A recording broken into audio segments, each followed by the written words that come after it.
Belas pacu kita kan sekarang kalau secara panjang kita ini sudah mencukupi.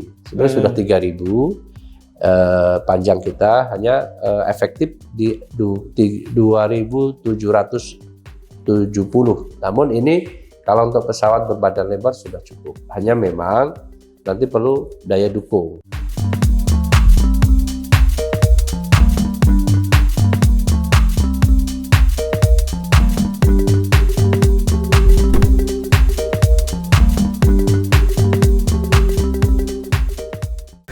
Assalamualaikum warahmatullahi wabarakatuh. Waalaikumsalam. Tabik pun.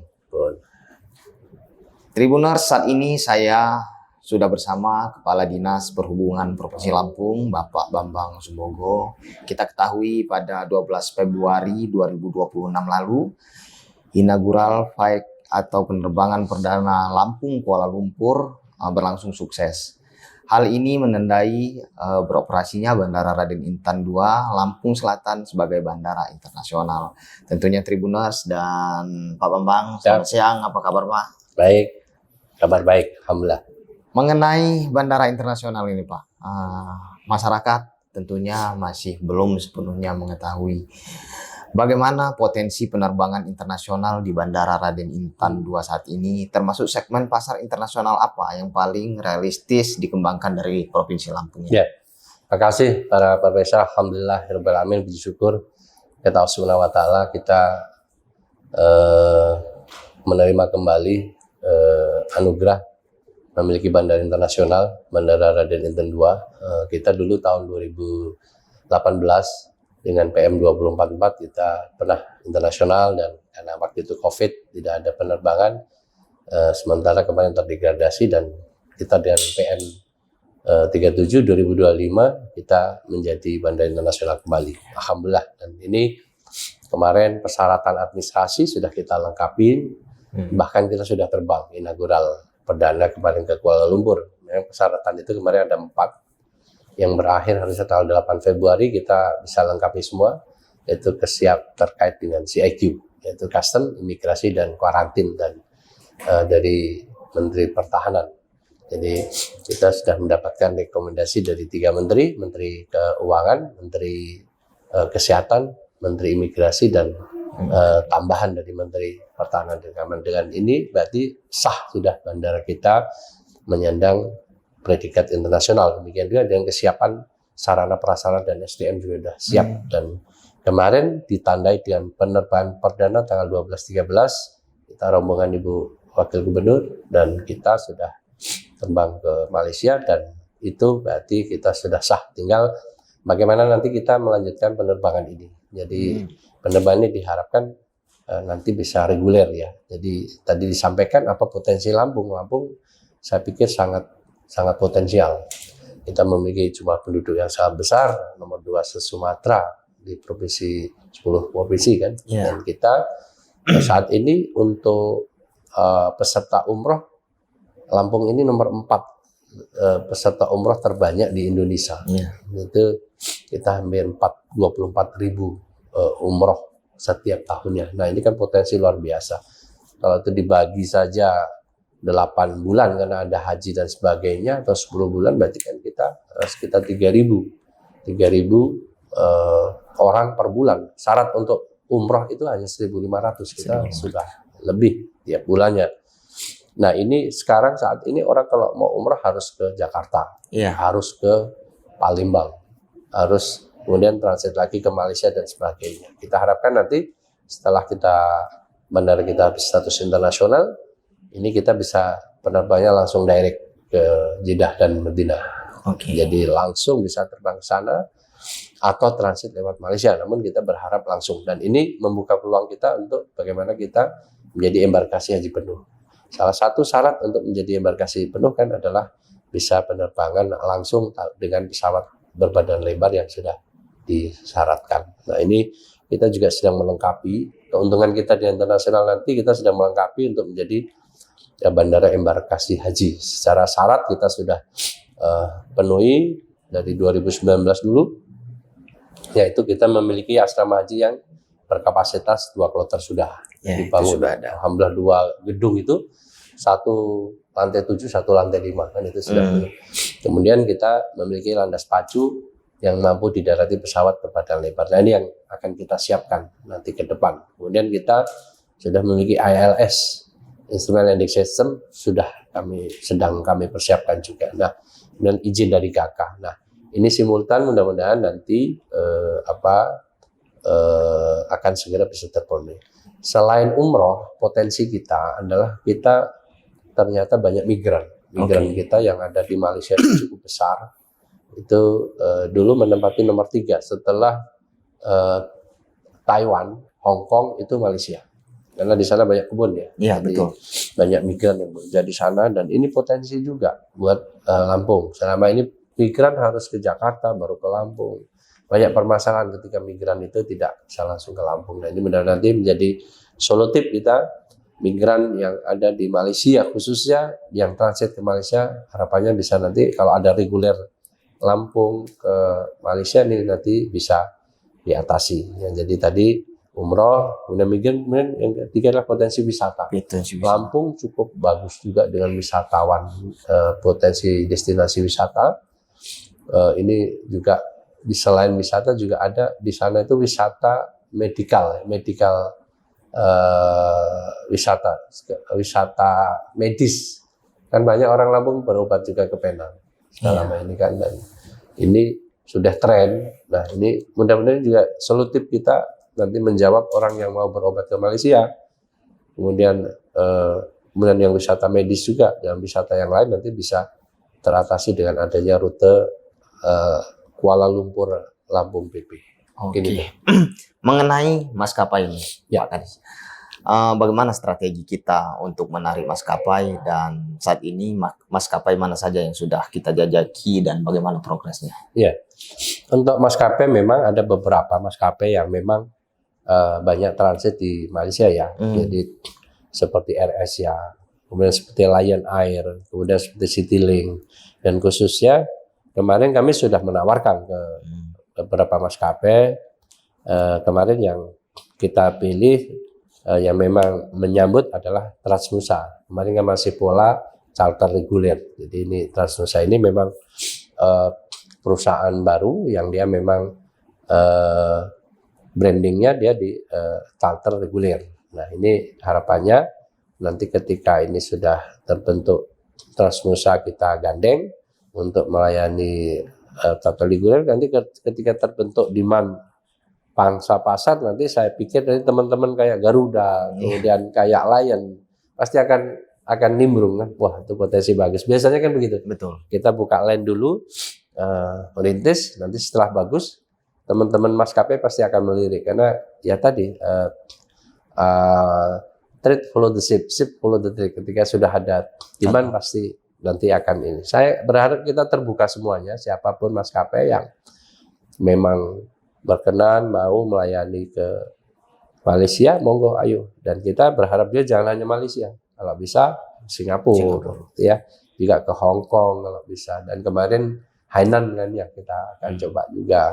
Mungkin Australia juga bagus. Dan kita punya destinasi wisata Tanjung Setia kan gitu ya. Nah ini yang kita harapkan, dan yang jelas kita setelah Lebaran Haji akan merintis penerbangan langsung umroh ke Jeddah. Oke, artinya ditargetkan di tahun 2026 ini semua. Insya Allah. Nah, mengenai kesiapan infrastruktur bandara yang melayani penerbangan internasional secara rutin, termasuk siapa yang layanan imigrasi, bea cukai dan karantina, ini seperti apa ini? Ya, kami memang kemarin guyup ya sama teman-teman, kita kolaboratif bahwa ini untuk kemajuan Lampung. Makanya semua komponen CIQ ya kemarin bergerak bersama. Alhamdulillah, bukti kemarin penerbangan perdana sudah bisa melayani.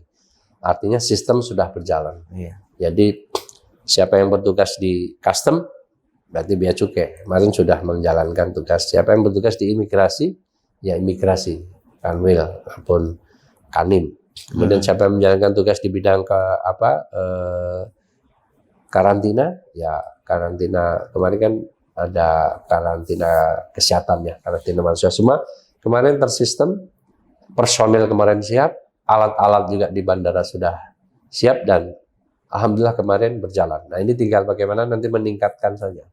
Ini meningkatkan layanan di sana, mungkin layanannya kalau imigrasi nanti mungkin lebih canggih, lebih digital kan gitu ya. Nanti mungkin untuk layanan kesehatan, nanti alat-alat thermoscan itu juga bisa diperbaiki. Ya nanti teman-teman untuk deteksi barang-barang bea cukai juga X-ray-nya juga bisa lebih canggih lagi sehingga semuanya bergerak bersama mempunyai tupoksi masing-masing dan mempunyai program masing-masing sehingga layanan di Bandara Inten 2 Internasional ini nanti ke depan akan semakin bagus, semakin tersistem dan semakin bisa matching antar instansi yang di sana khususnya instansi CIQ kolaboratif dengan bandara dan sistem yang lain. Oke, nah terlepas dari penerbangan ini Pak Kadis, mengenai bandaranya sendiri, ada nggak upaya dari pemerintah Provinsi Lampung untuk pengembangan Bandara Raden Intan dalam 2 atau 5 tahun ke depan jika mengacu pada pencabutan status di tahun 2023 kemarin, faktor krusial apa yang menjadi pembelajaran agar kondisi serupa tidak terjadi lagi nih Pak Kadis? Ya, sebenarnya faktor kemarin di degradasinya itu lebih karena faktor kondisi COVID ya. Sehingga kan memang zaman saat itu tidak ada penerbangan sama sekali ya. Pasca kita penerbangan umroh yang kedua waktu itu langsung dihentikan sama sekali. Nah setelah henti itu mau recovery-nya kan susah. Sampai sekarang angkutan udara itu kalau di Bandara Raden Inten 2 dulu 2019 sudah menyentuh pergerakan itu sampai 76 flight. Nah, sekarang baru di angka 24, 26. Nah, artinya masih terbuka lebar. Nah, ini harapannya mudah-mudahan tidak terjadi lagi pandemi begitu. Harapan kita ini ekonomi akan tumbuh dengan bagus sehingga nanti ini akan mengenerate internasional ini.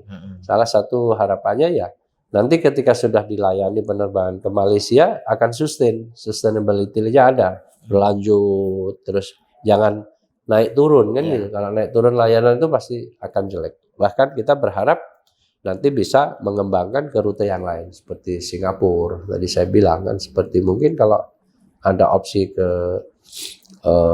Australia dan sebagainya, saya pikir lebih bagus. Nah, kemudian untuk bandara untuk ke depan karena kita untuk menyambut embarkasi haji pasti kita akan siapkan karena memang salah satu syarat embarkasi haji adalah pesawat berbadan lebar kan gitu ya. Kalau sudah pesawat berbadan lebar kita harus meningkatkan landas pacu kita. Landas pacu kita kan sekarang kalau secara panjang kita ini sudah mencukupi. Sebenarnya sudah 3.000 panjang kita hanya efektif di 2.770.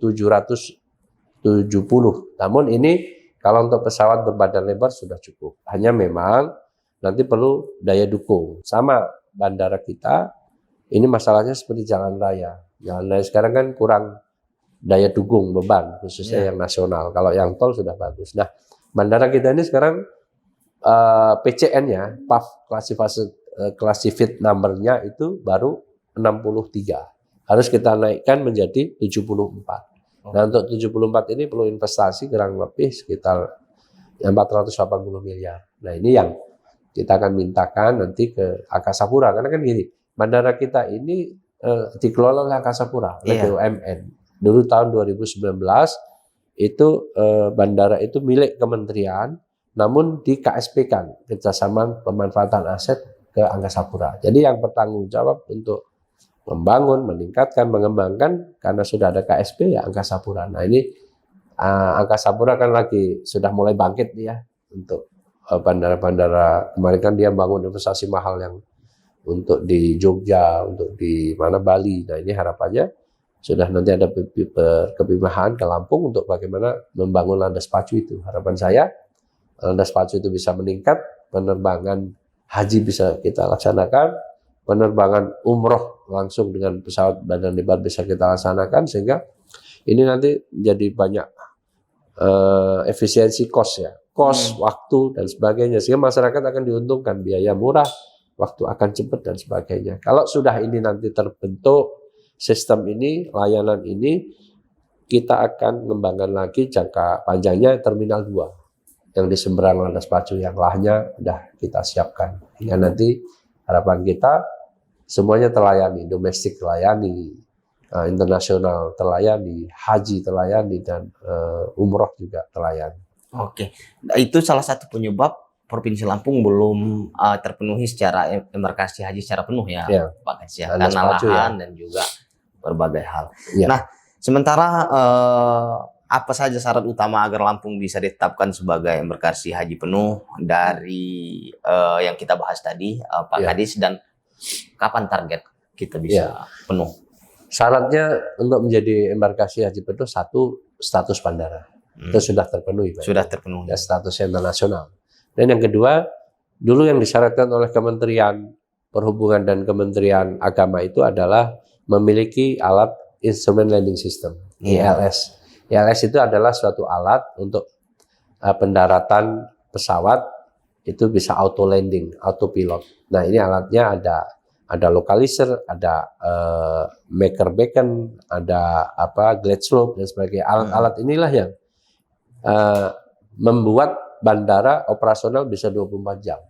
Situasi kondisi apapun, kalau sudah punya alat itu ya take off landing pesawat akan aman. Nah, ini kalau ILS sedang dalam proses. Kami terus sama Airnav, ini saya terus kolaboratif, kemarin masang localizer sudah, ini sedang glide slope sedang diupayakan, memindahkan dari Soekarno-Hatta, terus fasilitas yang lain, D4 dan sebagainya udah kita pindah. Itu ILS. Tadi syarat internasional ILS, kemudian memiliki syarat di agama itu memiliki asrama haji yang berkapasitas 2 kloter. Nah, kita sudah ada. Berarti ini sudah terlampaui ya. Kemudian yang ini yang jadi ganjalan. Satu, bisa didarati pesawat berbadan lebar. Itu belum. Tinggal satu saja. Pesawat berbadan lebar itu terkait dengan landas pacu tadi. Berarti landas pacunya harus kita rekonstruksi, harus kita tingkatkan, baru pesawat berbadan lebar bisa landing. Nah, ini tugas bersama kita. Mungkin dalam jangka pendek ini itu yang harus kami kebut. Kemarin Pak Gubernur juga sudah sowan Pak Menteri, sudah diskusi gimana mengatasi ini. Dan nanti ada solutifnya. Nanti mungkin ya minta dana negara atau nanti PMPN menyertaan modal negara atau gimana, nanti skema itu yang akan kita pilih, karena Lampung tadi syarat untuk menjadi embarkasi haji dengan jumlah kuota kita kan sudah 5.827 ditambah petugas kan. Bahkan kalau dulu sebelum aturan baru kita sudah 7.000 kan, 7.050 kan gitu, 19 kloter. Nah, ini mungkin kloternya berkurang. Namun secara kloter kita sudah mencukupi, dan kita waiting list-nya saja 26 tahun. Ya kan? Artinya nggak khawatir, pasti ada jamaah yang akan diterbangkan. Nah, itu potensi-potensi itulah yang kita coba sampaikan ke pimpinan pusat, ke Pak Presiden juga kalau perlu, bahwa ini umat kan gitu. Harus kita utamakan untuk melayani umat ini, dan memang udah lama Lampung ini muslimnya juga banyak. Lampung juga sudah lama nunggu untuk menjadi embarkasi haji penuh. Mudah-mudahan satu itu nanti selesai itu ya kita sudah bisa. Kalau izin dari GAKA, General Aviation-nya Arab menyesuaikan saja ketika landasan itu sudah selesai. Jadi tinggal satu aja catatan sawah yang harus kita penuhi. Baik, Pak Kadis, itu tadi mengenai bandara internasional yang memang telah berjalan lancar. Namun sedikit sebelum kita akhiri perbincangan, kita ingin mengetahui persiapan daripada Dinas Perhubungan sendiri untuk menyambut mudik atau balik Lebaran 2026 ini. Sejauh ini seperti apa persiapan kita, Pak Kadis? Makasih, alhamdulillah. Jadi ini Lebaran ini sepertinya Pak Menteri pun sangat konsen ya. Biasanya beliau itu berkunjung pada acara mendekati posko ya. Posko. Ini kemarin sebelum puasa sudah beliau sudah maraton ini, udah ke berbagai provinsi termasuk di Lampung. Artinya apa? Artinya bahwa ini kita antisipasi karena memang kemarin ini kan juga banyak musibah mungkin ya di Aceh, di mana mungkin banyak yang nggak pulang. Iya. di Padang. Nah ini kan sudah selesai sehingga kita prediksi besok Lebaran ini akan rame sehingga kita akan menyiapkan dari awal. Dan Pak Menteri sudah mulai banyak sounding terkait dengan berbagai diskon yang akan diberikan ke masyarakat ya diskon penerbangan, kereta api, penyeberangan, bus gratis, mudik gratis dan sebagainya sudah kita persiapkan, termasuk kita ini kan di Lampung ini kan alhamdulillah moda transportasi cukup lengkap ya untuk mendukung mobilisasi orang dan barang itu enak. Jalan lintas kita ada timur, barat, tengah, bahkan ada tol. Kita simbol transportasi darat, laut, udara ada semua. Bandara kita punya, penyeberangan kita punya, kereta kita punya, pelabuhan kita punya. Dan kemarin mungkin sudah saya ekspos di Pak Menteri dan sudah sinergi.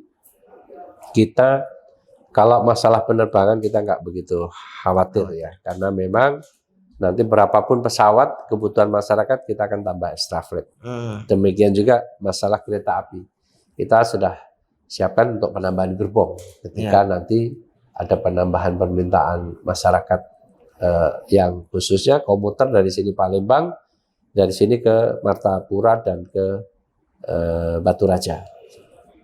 Itu kalau kereta dan udara itu sudah pokoknya siap. Kemudian kalau kebutuhan masyarakat layanan jalan, kalau memang dibutuhkan kita juga sudah siapkan bus-bus cadangan nanti itu. Kalau misalnya terjadi lonjakan, di Bakauheni ada lonjakan, kita dorong bus-bus ke sana. Artinya persiapannya kalau itu agak ringan. Nah, fokus kita hanya satu di masalah penyeberangan. Jangan sampai nanti penyeberangan ini kacau, karena penyeberangan ini kan menghubungkan dua pulau yang terpisah. Betul. Artinya harus memanagenya dengan bagus. Kalau selama ini mungkin yang agak kredit, agak ini di Merak ya, kita harapkannya di Lampung selama ini tidak ada, alhamdulillah. Nah, ini lebih bagus lagi persiapannya Pak Menteri. Kita optimalisasi pelabuhan yang ada di Bakauheni. Jadi ada banyak lain nanti di Bakauheni. Bakauheni Merak STP. Kemudian BBJ Muara Pilu ke Bojanegara itu ada juga untuk logistik. Tambah lagi nanti dari SMA ke Merak ada juga. Ada pelabuhan baru. Tambah lagi nanti dari Cigading ke Panjang. Tambah lagi nanti Pak Menteri kemarin sudah setuju ada angkutan gratis, mudik gratis sepeda motor dari Tanjung Priuk ke Panjang. Ah, ini kan sudah kalau ibarat itu jembatan sudah banyak, jembatan 1, 2, 3, 4 bersimpang susun. Nah, ini harapannya itu nanti akan memperkaya produksi frekuensi kita, kapasitas kita sehingga mudah-mudahan berapapun lonjakan yang di sana nanti kita sudah bisa antisipasi. Termasuk kalau Lampung selain kita punya itu kan kita punya sekat-sekat, kita punya buffer di rest area di tol, ini bisa untuk menekan, untuk menahan berapa yang dibutuhkan di Bakauheni, termasuk di Gayam. Itu juga bisa kita untuk menyetel berapa maunya Gayam, termasuk buffer yang di Rumah Makan Gunung Jati, kemudian di Onaria.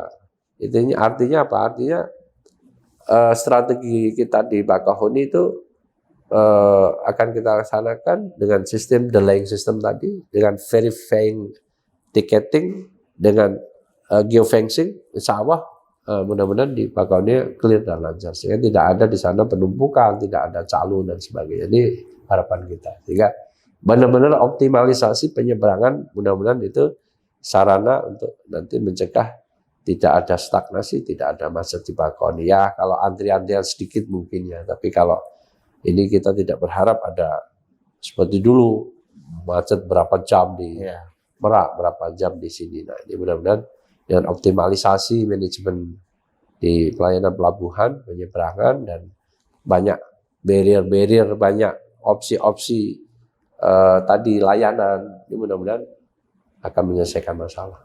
Oke, kalau dia kesiapan secara kesiapan yang sejauh ini kan kita seperti yang disampaikan Pak Kadis tadi, hampir dia sudah strategi sudah matang. Namun mungkin ada ketika hal yang tidak terelakkan seperti bencana, Ya. terjadinya pasang air laut. Ini Ya. sudah ada plan-plan ketika itu terjadi, Pak. Iya. Jadi kita antisipasi kalau untuk kejadian yang emergency, tentunya teman-teman dari BPBD, dari SAR sudah kita persiapkan, mereka sudah siap. Demikian juga dengan peralatan-peralatan kapal pendukung, heli dan sebagainya, ini mereka juga sudah menyiapkan, dan takbut dan sebagainya. Kalau terjadi misalnya kapal kandas dan sebagainya, ini sudah siap. Nah, mereka juga sekarang, kemarin yang saya sampaikan ke Pak Menteri bahwa kemarin bahwa BMKG termasuk berhasil ada program modifikasi cuaca. Ya. Nah, itu sudah saya sampaikan, dan mudah-mudahan ini bisa menjadi solutif juga, karena saya lihat bagus ini teknologi ini kan, ketika ada siklon ini kan yang saya bilang jelangkung itu datang dan pergi tak diundang kan gitu. Cukup di sana siklon. Nah, ketika siklon itu sudah mau jadi bibit menjadi siklon, dengan ditembakin itu kan bagus sekali. Jadi akhirnya turunnya di laut, tidak di sini. Tidak di sini. Kalau turunnya dibawa ke darat bisa banjir. Oh iya. Ya toh, bisa jalan putus, jalan longsor. Nah, ini saya pikir strategi bagus banget untuk membarier kenyamanan, kelancaran di darat itu. Bagaimana membarier siklon ini tidak terjadi. Saya pikir ini efektif, Mas. Seperti kemarin siklon yang di Samudra Indonesia kan, di arah Bengkulu sana kan, itu ditembakin turun di laut, akhirnya tidak di darat. Mungkin kejadian Aceh, kejadian Medan itu karena begitu. Mungkin ada siklon yang nggak deteksi di sana, akhirnya hujannya turun di darat, volumenya luar biasa, akhirnya melutak kan gitu ya. Iya. Nah, harapannya tadi, Mas, kalau memang ada siklon bisa diturunkan di sana, sehingga Selat Sunda pun kalau bisa dibuat stabil, gelombang dan sebagainya. Tapi kalau siklon datang kan bahaya nih. Jadi itu yang kita cegah secara cuaca ekstrem dengan MOC tadi, modifikasi operasi cuaca, dan untuk kalau memang terjadi apa-apa, personil kita juga siapkan. Kita mencegah lebih dini kalau bisa tidak terjadi cuaca ekstrem yang bisa berdampak di pelayanan penyeberangan maupun yang terjadi di pelayanan di kelancaran di darat ataupun di jalan raya. Oke, baik Pak Kades, mungkin itu menjadi pertanyaan terakhir kita. Siap. Mudah-mudahan menjadi harapan kita bersama di Lebaran 2026. Amin. Berjalan lancar dan tidak ada yang sampai laka lantas, Ya. dan pulang dengan selamat dan perjalanan nyaman. Demikian bincang-bincang kita bersama Kepala Dinas Perhubungan Provinsi Lampung, Pak Bambang Sumbogo. Sampai jumpa lagi dalam podcast berikutnya. Assalamualaikum warahmatullahi wabarakatuh. Waalaikumsalam warahmatullahi wabarakatuh.